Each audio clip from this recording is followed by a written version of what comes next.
দেখেন এই উচ্ছৃঙ্খল বিশৃঙ্খল করে আমরা কি করব বলে?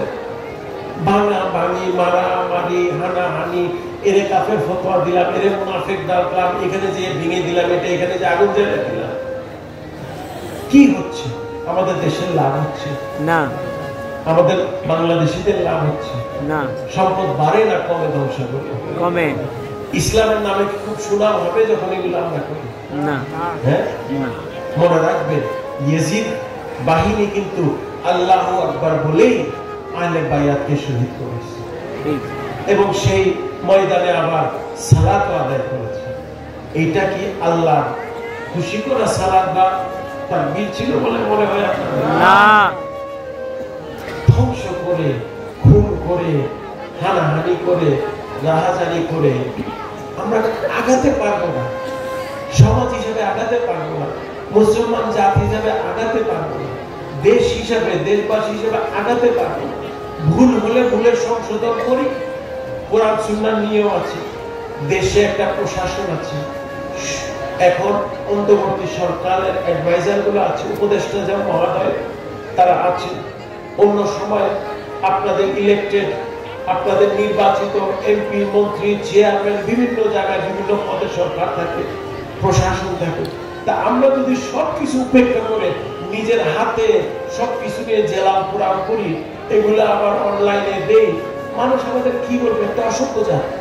ঠিক, তারা আমাদেরকে অসভ্য হিসেবে গালি দিবে, সন্ত্রাস হিসেবে গালি দিবে, জঙ্গিবাদ হিসেবে গালি দিবে, মৌলবাদ হিসেবে গালি দিবে। ইসলামের দুর্নাম বয়ে আছে, কারো উপকার করছি না। কাউকে আমি এখন 2-4টা গালি দিলাম, তুমি শত্রু হয়ে গেছো, তুমি কাফের হয়ে গেছো, কি লাভ হবে? কোনো লাভ হবে? আমি বড় হয়ে যাবো কাউকে ছোট করবো না। আমি কাউকে গালি দিয়ে কি খুব বড় হয়ে যাবো না? খুব সুনাম কামাইয়া ফেলবো আমি না। জিনিসগুলো আপনারা দয়া করে উস্কানি দেবেন না। মেজবান্ডারিরা হোক, এলাকাবাসীরা হোক, দেশবাসীরা হোক, যারা হোক, অন্যায়কে অন্যায় করতেই হবে। তাই বলে একজন মারতেছে অন্যায় করলে আপনি আবার তাকে মারবেন, সেটা করিনি। আমার রাসূলের প্রতিবাদ করেছেন শান্তি দিয়ে, এলেম দিয়ে, বুঝিয়ে মানুষকে। ওনাকে কাফেররা তায়েফের মাটিতে রক্তাক্ত করে ফেলেছে। তিনি ওনার রক্ত আটকে রেখেছিলেন ওনার সার্বভারত থেকে, কারণ তিনি জানেন এক ফোঁটা রক্ত যদি মাটির জমিনে পড়ে আল্লাহ তাআলা গজব নাযিল করে দিবেন। যারা আক্রমণ করছে তাদেরকে রক্ষা করার চিন্তা ছিল আমার রাসূলের।